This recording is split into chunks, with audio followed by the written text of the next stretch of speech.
पे सजाई जाती हो और महंगी चीज पांव में पहनी जाती हो, यही तो घोर कलयुग। और बाद में फिर अब पहने हो तो फिर संतोष रखो, गुम जाए तो फिर रो मत। चप्पल जूते खरीदने के पहले ये जरूर विचार करना चाहिए कि कल कोई गुम गए तो आप अटैक तो नहीं आएगा। यदि अटैक ना आए तो खरीदना, नहीं मर ना जाना उसके चक्कर में। प्राण निकल जाए नहीं तो आप बद्रीनाथ जी लोग जाते हैं, बहुत सारे लोग झगड़ा कर लेते हैं। बिहारी जी के दर्शन करने जाते हैं, बहुत सारे लोग झगड़ा कर लेते हैं। अरे भाई, जब हम तीर्थ यात्रा पे जाएं तो तीर्थ ऐसे जाएं कि हमें यदि रोटी नहीं मिले तो भी हम भूखे रह लेंगे, हमें कोई व्यवस्था नहीं मिली तो भी हम रह लेंगे, पैदल चलना हो तो चल लेंगे। मतलब अपने आप को बिल्कुल मजबूत करके, कोई गाली दे तो सह लेंगे, क्योंकि तीर्थ यात्रा पे जा रहे हैं। झगड़ा तो बहुत कर लिया है, अब उन्हीं पापों का फल भोगने जा रहे हैं, उन्हीं पापों को धुलने जा रहे हैं। और जहां धुलने गई सी तपस्या हो, क्या हो मेरी मां? तपस्या, तपस्वी जीवन हो। सुख सुविधाओं को कभी कभी छोड़ के देखा करो, है ना। हम बहुत सुख सुविधाओं में रहते हैं, पर कभी कभी इनका, सारी सुख सुविधाओं का त्याग किया करो, अपने आप को तपाया करो। यही तपस्या है। माता सीता जंगल में जब राम जी ने उन्हें वनवास भेजा, लव कुश उन्होंने बच्चे प्रकट किए, वो जंगल में लकड़ियां तोड़ने जाती थी। चप्पल नहीं थी, नंगे पांव लकड़ियां तोड़ती, गट्ठा बनाती, सिर पे रखती। और आज सीता जी लकड़ियां जंगल से लेकर आती और अपने बच्चों को स्वावलंबी बनाती। हर चीज सुख सुविधाओं में नहीं है मेरी मां।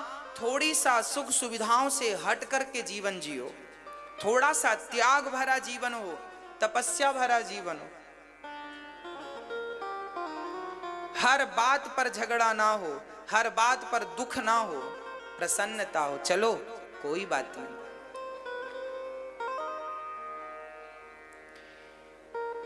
नारद जी ने देखा पुष्कर, प्रयाग, काशी, गोदावरी, हरिक्षेत्र, कुरुक्षेत्र, सारे तीर्थों में शांति नहीं। तब नारद जी गृहस्थों के घर चले गए। शायद आपके घर शांति हो तो आपके घर शांति नहीं, हर जगह झगड़ा है। साधुओं में देखने को मिलता है, एक साधु ने दूसरे साधु का मर्डर कर दिया, इसलिए ताकि उसकी संपत्ति इनको मिल जाए, ये वहां के महंत बन जाए। साधुओं के घर भी ये उठापटक चल रही है, और यही उठापटक गृहस्थियों के घर चल रही है। बड़े भाई ने छोटे भाई की जमीन दबा ली, छोटे भाई ने 2-4 फीट जमीन दबा ली। अब छोटा भाई मांगे, भैया आपने हमारी जमीन पे कब्जा कर लिया। अरे तेरा भाई हूं मैं, तो भाई केवल हड़पने के लिए हो? हड़पने के लिए हो?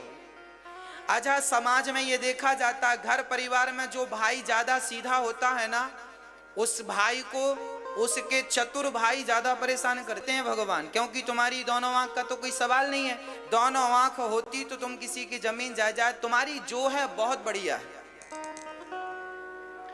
जितना है तुम्हारा वो तुम्हारा है, दूसरे का करोड़ हमारे लिए मिट्टी है। उसमें हमें नियत नहीं रखना चाहिए, भले वो हमारे भाई का हो।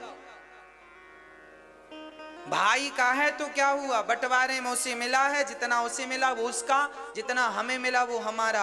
अब उसमें नियत ना डुलाओ। यदि तुमने उसकी जमीन जायदाद पे कब्जा किया, वो कमजोर है, वो लड़ नहीं सकता, तुमने कब्जा कर लिया, याद रखना, क्या विधाता तुम्हें माफ करेंगे? सजा नहीं मिलेगी। वो सीधा है बेचारा, बोल नहीं पाता, झगड़ा नहीं कर पाता, कोर्ट कचहरी नहीं जानता, तो तुमने उसको तो दबा लिया। विधाता सब देख रहे हैं, गलत किसी के संग ना करना। जैसा करोगे वैसा भरोगे। आज तुम्हें अच्छा लग रहा है कि हाँ तुमने ज्यादा संपदा पाली, ज्यादा पा लिया, कल को रोना, इसलिए गलत ना हो किसी के साथ। नारद जी ने देखा यही सब गलत चल रहा है। तरुणी प्रभुता गेहे श्याल को बुद्धिदायका। तरुणी आजकल नई नई बहुओं की चलती है, बूढ़ी माँ की कोई पूछ नहीं। आजकल भाई भाई में विवाद चल रहा है। हिंदुस्तान में जितने कोर्ट कचहरी हैं मेरी माँ, इन कोर्ट कचहरियों की फाइलें जाकर देखो, अधिकांश झगड़ा भाई भाई का है। सारी फाइलें भाई भाई के, या तो मंदिरों के झगड़े हैं या तो भाई भाई के झगड़े हैं। सबसे ज्यादा झगड़े भारत में यही हैं। भाई लड़ते लड़ते तुम चलेगा होगे, यही कलयुग है। मेरी मां श्री सुखदेव भगवान कहते हैं, सूत जी भगवान कहते हैं, सुनो तरुणी प्रभुता गेहे श्याल को बुद्धिदायक कन्या विक्रियणे लोभात् दंपति नाम चकलकनम। घर में नई नई बहुओं की चलती है, बड़ों का सम्मान नहीं, और तो और पति पत्नी में झगड़ा चल रहा है। और आजकल रिश्ते नहीं होते मेरी माँ, आजकल सौदा होता है। आजकल तो बच्चे बिकते हैं। 25 लाख में बिकेगा ये छोरा, 10 लाख में बिकता है, 50 लाख में बिकता है, 1 करोड़ में बिक जाता है। आजकल के बच्चे बिकते हैं। लड़की वाले खरीद लेते हैं, शादी दहेज दे दिया, खरीद लिया। आजकल तो बच्चे बिका। लड़के के पिता दोनों को क्या बोला जाता है? समधी। समधी का तात्पर्य क्या है? समधी। जहां दोनों की विचारधाराएं सम हो, बराबर हो, दोनों की क्या समान हो? विचारधाराओं में समानता हो। लड़की की विचारधारा लड़के की विचारधारा से मिलती हो, और लड़की के पिता की विचारधारा लड़के के पिता के विचारधारा से मैच करती हो। जहां विचार मिलते थे वहीं विवाह होता था, और उसी को समधी कहा जाता था। पर आजकल तो माँ बाप सीधी बोली लगाते हैं, 25 का है, 25 से 1 रुपए कम नहीं लूंगा। ऐसा लगता है जैसे वो सब्जी भाजी नहीं बेचता बाजार में। साहब मैं तो ज्यादा से ज्यादा 8 रुपए किलो आलू दूंगा। नहीं साहब 7 रुपए दे दो। नहीं, जहां लड़के बेचे जाते हों, जहां लड़के खरीदे जाते हों, वहां सुख कहां होगा? वो संबंध कितने दिन चलेंगे जो संबंध विचारों से नहीं बने, जो पैसों से बने हैं। जबकि रिश्ते विचारों से होते हैं, संबंध विचारों के हैं, पैसों के संबंध नहीं है। क्या करोगे अब? नारद जी ने जब ये दुर्दशा देखी तो नारद जी के रोंगटे खड़े हो गए। नारद जी उदास होकर वृंदावन आए, और वृंदावन में देखा कि एक 16 वर्ष की कन्या रो रही है, और एक बूढ़ा इस तरफ और एक बूढ़ा इस तरफ सो रहा है, उदास है, खिन्न है। तब नारद जी ने कहा, देवी तुम कौन हो? तब उस कन्या ने चरण पकड़ के कहा, अहम भक्ति परा। मैं कौन हूं? अहम भक्ति ऋतिख्याता इमौ में तनयौ मतौ ज्ञान वैराग्य नामानौ काल योगे। ऐसे क्यों है? बोले महाराज जब से कलयुग आया तब से मेरी ये दुर्दशा हो गई। भक्ति ज्ञान, भक्ति तो फिर भी ठीक है, अन्ना द्रवणे साहम वृद्धिम कर्णाटके गता क्वचिन महाराष्ट्रे गुर्जरे जीर्णतां गता।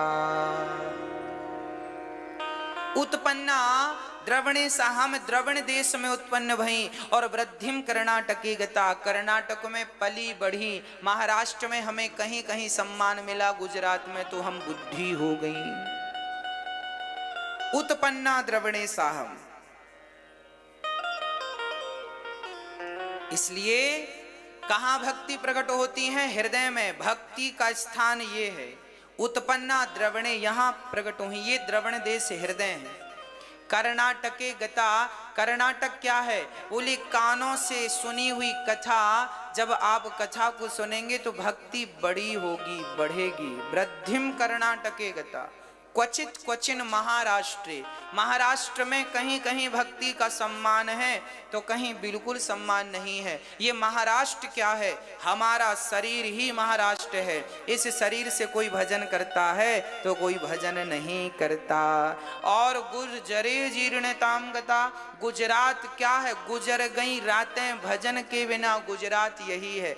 गुजरात का अर्थ करिए क्या होता? गुजरात, गुजर गई रातें भजन के बिना। जितना समय आपने भजन के बिना समय खराब कर दिया, उस समय की कोई वैल्यू नहीं है। वो समय गया, व्यर्थ गया। भजन किया होता, भगवत चिंतन किया होता तो समय सार्थक होता, पर भगवत चिंतन किया नहीं तो समय व्यर्थ चला गया। उस समय की कोई वैल्यू नहीं है। इसलिए आपसे प्रार्थना है, अपने हर क्षण को भगवत चिंतन में लगाइएगा। एक मिनट भी आपके व्यर्थ नहीं जाने चाहिए। हर क्षण अच्छा सोचिए, हर क्षण अच्छा करिए, हर क्षण अच्छे विचार लाइए, अच्छी योजनाएं बनाइए, अच्छा काम करिए। हर क्षण कुछ कुछ सोचिए, करिए, पढ़िए, व्यर्थ ना गवाइए। व्यर्थ के कामों को मत करिए। किसी की निंदा, किसी की आलोचना, किसी के बारे में कुछ सोचना, इससे हमें कोई फायदा नहीं। हमें इससे कुछ नहीं मिलने वाला। आज हम लोग जितना समय दूसरों का पांव पकड़ के खींचने में लगाते हैं, उतना ही समय अपने पांव को आगे रखने में लगाएं तो हम बहुत आगे चले जाएं। पर अपना पांव तो आगे रख, अपनी तरक्की नहीं कर पाते। लोग यही देखते रहते हैं, फलाना ऐसा है, फलाना वैसा, वो तो ऐसा, वो तो वैसी। यही देख, अरे तुम कैसे हो ये देखो। अपने को देखता नहीं है, दूसरों को देखता रहता। खुद कुछ करता नहीं, दूसरा कुछ करता है तो वो कमियां ढूंढते रहते। कमियां। और मेरी मां, कमियां देखने वालों ने तो माता सीता में भी कमियां निकाल दी। कमियां देखने वालों ने तो माता सीता में भी कमियां निकाल दी। हमारी कमियां कोई देखेगा तो 1 करोड़ कमियां हम में निकल आएंगी। आप में कोई कमी देखेगा तो आप में भी निकल आएंगी। मेरी माँ, यदि कमी देखना है तो कमियां तो हम में बहुत हैं। 1-2 हो तो गिनाए, करोड़ों हैं। आप गिन लो, करोड़ों निकलेंगी हमारे भीतर। तो हम क्या करेंगे किसी की कमियां देखकर? आप में ये कमी है, हम क्या करेंगे इस चीज को देखकर? हमने इसको नोटिस भी कर लिया कि आप में ये कमी है। चलिए, हमने आपकी उन्नति के लिए बता दिया, भाई ये कमी आप ठीक कर लो, अच्छे हो जाओगे। बता दिया, बात खत्म। अब हम आपकी कमियां देख के पड़ोसी से कहें, सुनो उसमें तो ये कमी है, ऐसा है, वैसा है। लोगों को बड़ा स्वाद मिलता है। हमारी माताएं तो भूखी प्यासी खड़ी रहती हैं दरवाजे में और वो बातचीत करती रहती हैं, उनको बड़ा स्वाद मिलता है। 1-1 घंटे निकल जाते हैं। बूढ़े लोगों को गांव में देखो, नुक्कड़ में बैठ करके लोग बस यही चर्चा करते हैं, फलाना ऐसा, फलाना वैसा। हमने एक देखा, एक सज्जन हमारे परिचित के हैं, वो सड़क के पास मंदिर है, सामने से सड़क है, गाड़ियां निकलती हैं, तो वो मंदिर में आकर बैठते हैं और सबको देखते हैं। ये कौन गया? अच्छा फलाना गांव का वो गया। अच्छा अच्छा। थोड़ी देर बाद दूसरी मोटरसाइकिल निकली। अच्छा अच्छा, ये वो है, वो गए। वो पूरा दिन यही देखता है, ये कौन जा रहा, जबकि वो जिसको देख रहा वो तो पलट के देखता नहीं किसी को, बस ये बैठा बैठा उसको देखता रहता। ये गया, वो गया, वो फलाने गांव का है, वो फलाने गांव का है, वो फलाना फलाने के लड़का है वो। पूरी जन्म पत्री इनके पास है। अब पूछो जरा इनसे, इसमें तुम्हारा फायदा क्या है? वो गया, उसका नाती गया, फलाने गांव का गया, तुम्हें क्या मिल रहा? तुम क्यों अपना समय नष्ट कर रहे हो? क्या करना हमें, कौन जा रहा है, कौन आ रहा है? आप अपने समय का सदुपयोग कीजिए, ना कि दुरुपयोग कीजिए। संभालिए, सुधारिए अपनी इन गंदी आदतों को, अच्छे बनिए। अपने में आंख बंद कीजिए। यदि आपके पास बहुत समय है, आप दूसरों को देख रहे हैं तो मत देखिए दूसरों को, आप केवल भगवान का चिंतन करिए। केवल आंख बंद कीजिए, भगवान का चिंतन करिए, यही समय का सदुपयोग है। या तो उठकर अपना कुछ काम करिए, नहीं तो फिर भगवत चिंतन करिए। व्यर्थ में समय मत गवाइए। ये जो वक्त है, आज है, कल नहीं रहेगा, कल नहीं रहेगा, कल नहीं रहेगा, ये याद रखिए। समय एक बार मिलता है, बार बार नहीं मिलता। पुरुष बलि नहीं होता है, समय होत बलवान, भीलन गोपी लूट लई वही अर्जुन वहीवान। इस दुनिया में सबसे कीमती क्या है? मैया, ओ मेरी माँ, सबसे फिर मिलेगा नहीं मिलेगा कोई नहीं जानता। समय है, समय समय पर होता है, समय समय की बात। राम जन्म का दिन बड़ा और कृष्ण जन्म की रात। समय है, वो भी आपका ही समय था जब आप 5 किलोमीटर 10 किलोमीटर दौड़ लेते थे, और ये भी आपका समय है जब 10 कदम चलते हो तो लाठी का सहारा लेके चलना पड़ता है, और वो भी हिलते डुलते चलते हो। ये भी तुम्हारा ही समय है। वो भी तुम्हारा समय था जब तुम 10-10 रोटियां पचाने की ताकत रखते थे। ये भी तुम्हारा समय है कि आधी रोटी नहीं पच रही है। समय है, ये भी तुम्हारा समय है, वो भी तुम्हारा समय है। एक समय वो था जब आपके सामने 50 लोग खड़े हुआ करते थे, आपके साथ सब कोई खड़ा होता था, वो भी एक समय था। और आज आप बुला रहे हैं कि भैया प्यास लगी है, जरा पानी दे दो, तो कोई सुनता नहीं है। ये भी एक समय है, कोई पानी देने वाला नहीं है। और तब एक आवाज में 50 लोग इकट्ठे हो जाते थे। वो भी तुम्हारा ही समय था, और ये भी तुम्हारा ही वक्त है। ये वक्त जो है मेरी माँ, ये समय जो है, इस समय को जिसने पहचान लिया वो जरूर महान बनेगा। और समय का जिसने दुरुपयोग किया है, वो ना घर का रहा है ना घाट का रहा है। समय की केवल समय।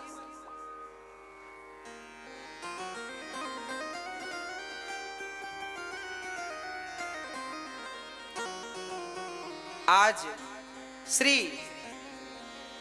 नारद जी महाराज कहते हैं, भक्ति से देवी चिंता ना करो।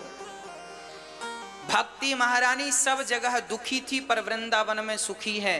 भक्ति कहीं हो ना हो पर वृंदावन में तो भक्ति नृत्यति यत्र चा। भक्ति तो नृत्य कर रही है, नाच रही है वृंदावन में। धन्य है ये वृंदावन, धन्यम वृंदावनम तेना भक्ति नृत्यति यत्र चा। धन्य है ये वृंदावन जहां करता हूं। तब नारद जी ने सनकादियों से कहा, महाराज मैं क्या करूं कि भक्ति का दुख दूर हो जाए? तब कहा भागवत की कथा सुनवाओ। नारद जी ने कहा मैंने गीता सुनाई, वेद पुराण सुनाया, दुख दूर नहीं हुआ, भागवत से हो जाएगा? बोले हाँ, जो कहीं किसी से नहीं हुआ वो भागवत से होगा। चलो शुरू करते हैं। हरिद्वार की पावन धरती पर कथा प्रारंभ हुई। 3 आसन लगाई सनक सनंदन श्रीमद्भागवते कथा यस्याः श्रवण मात्रेण हरिश्चित्तं समाश्रयेत्। भागवत कितनी बार सुननी चाहिए जीवन में? बार बार सदा सुनो। जब महिमा सुनी तो भक्ति महारानी प्रकट हो गई। वहां से कहां से? बोले भागवत से भक्ति महारानी प्रकट होकर ताता थैया महाराज भागवत सुनने 250 यजमानों के द्वारा आप सभी लोग, आप मुझे विश्वास है कि आप जिन्होंने भागवत जी की पोथी बिठाई है, भागवत जी निश्चित जैसे भक्ति महारानी का दुख भागवत जी ने दूर किया, आप सभी का कष्ट दूर करेंगे। आप सभी बड़े प्रेम से भागवत जी को बड़ी श्रद्धा से 7 दिन तक सुनिए। अपने आप आपकी जो इच्छाएं हैं भागवत जी उसे पूरा करेंगे। उन सभी यजमान परिवारों को जो घर बैठकर भागवत जी की पोथी बिठाए हैं, आप सभी भक्तों का बहुत बहुत साधुवाद, बहुत बहुत धन्यवाद। आप सभी के लिए मंगल कामना। बिहारी जी आप सभी की इच्छाएं परिपूर्ण करें, सुख और समृद्धवान आप बने, सुखी और समृद्धवान बने। मार्च से होगा, महाशिवरात्रि के दिन से अष्टोत्तर प्रारंभ होगा। फिर से 108 पोथियां अष्टोत्तर में भागवत जी की बैठेंगी।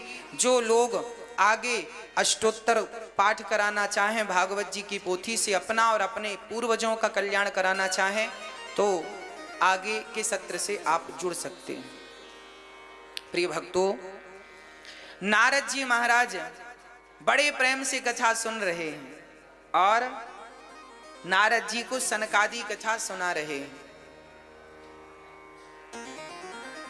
भक्ति प्रकट हुई तो बैठे कहाँ, तब भक्ति प्रकट हो के बोली, भक्ति सुतौ तौ तरुणौ गृहीत्वा प्रेमई के रूपा सहसा विरासित, श्री कृष्ण गोविंद हरे मुरारी नाथेति नामानि मुहुर्वदन्ति।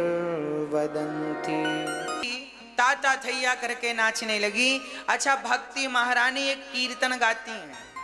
ये जो कीर्तन है ये भक्ति महारानी को बड़ा प्रिय लगता है और भगवान को बड़ा प्रिय लगता है। वो कीर्तन क्या है, आओ हम भी कर लेते हैं।